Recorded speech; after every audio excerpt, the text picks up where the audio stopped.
এবার এসআইআর শুনানিতে নতুন নিয়ম চালু। নতুন ঘোষণা নির্বাচন কমিশনের তরফ থেকে। এবার ৮ লক্ষ মানুষের নাম শুনানি থেকে বাদ হয়ে গেল। হ্যাঁ বন্ধুরা, একদম ঠিকই শুনেছেন।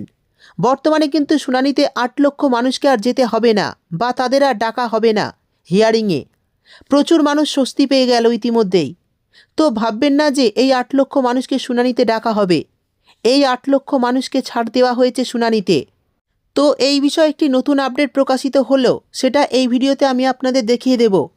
এই বিষয়ে কিন্তু একটি আর্টিকেলে একটি নতুন আপডেট প্রকাশিত হয়েছে, সেটা আমি আপনাদের আজকের ভিডিওতে দেখাবো।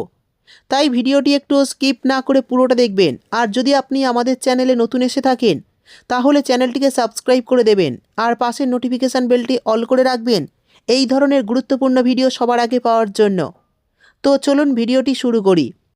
দেখুন, এই নিউজটি কিন্তু বর্তমান পত্রিকায় প্রকাশিত হয়েছে। বলা হয়েছে সন্দেহজনক আর নন, শুনানি থেকে মুক্তি ৮ লক্ষ ভোটারের, নোটিশ মুকুব। স্বস্তি পেতে পারেন আরও বঙ্গবাসী। অর্থাৎ আরও অনেককে কিন্তু আগামী দিনে ছাড় দেওয়া হলেও হতে পারে। এরপর দেখুন, বলা হয়েছে সন্দেহজনক ভোটার তালিকায় আর নেই ৮ লক্ষ ভোটার, ফলে তাদের শুনানিতে ডাকা হবে না। কমিশন সূত্রে এমনটাই খবর। খসড়া তালিকা প্রকাশের পর প্রায় ১,৩৬,০০,০০০ ভোটারকে সন্দেহজনকের তালিকায় রেখেছিল ইলেকশন কমিশন। এই সব ভোটারদেরও শুনানির সম্মুখীন হওয়ার কথা। জানা যাচ্ছে এই তালিকায় থাকা ৮ লক্ষ ভোটার যে নথি পেশ করেছিলেন তা ইতিমধ্যে গ্রহণযোগ্য বলে বিবেচিত হয়েছে, ফলে তাদের আর শুনানির সম্মুখীন হতে হবে না।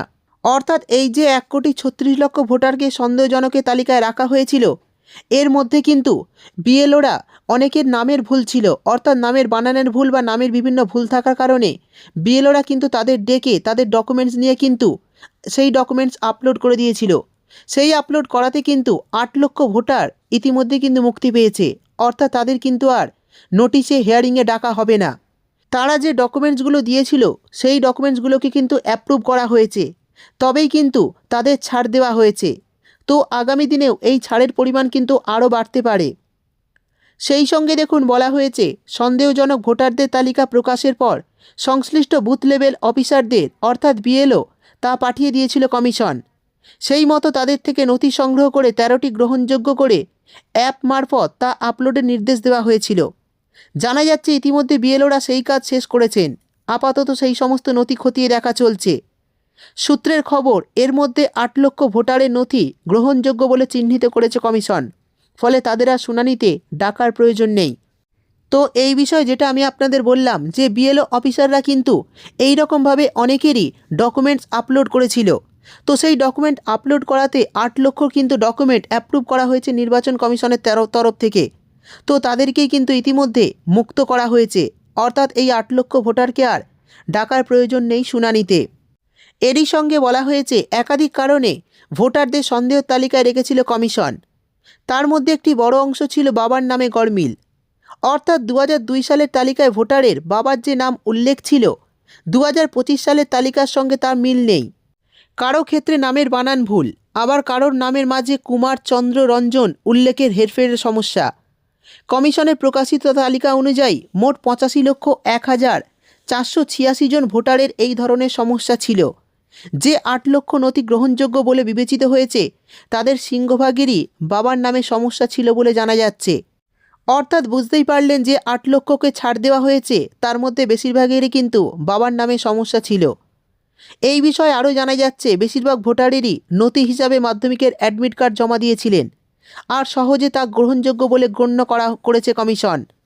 আপাতত এই ধরনের ভোটারদের জমা পড়া বাকি নথি যাচাইয়ের কাজ চলছে, ফলে শুনানি থেকে ছাড় পাওয়ার সংখ্যা আরও বাড়বে বলে মনে করা হচ্ছে। অর্থাৎ বুঝতেই পারছেন অনেকের কিন্তু এখনও ডকুমেন্টসে যাচাইয়ের কাজ চলছে, ফলে আগামী দিনে সেই সমস্ত ডকুমেন্ট যদি অ্যাপ্রুভ করা হয় তাহলে কিন্তু এই ছাড়ের সংখ্যা আরও বাড়বে বলে মনে করা হচ্ছে। আর যারা এই ছাড় পাবেন না, অর্থাৎ যাদের হিয়ারিংয়ে যেতে হবে, তাদের মধ্যে কিন্তু অনেকেরই সম্পর্কে সমস্যা হচ্ছে। অর্থাৎ আত্মীয়ের জায়গা যে নাম দিয়েছিলেন সেই জায়গা কিন্তু সমস্যা হচ্ছে।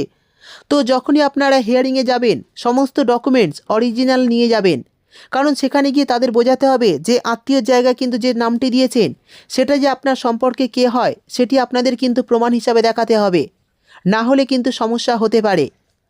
তো এই ছিল আজকের ভিডিও। ভিডিও ভালো লাগলে ভিডিওটিতে একটি লাইক দিয়ে দেবেন। দেখা হবে পরের একটি ভিডিওতে।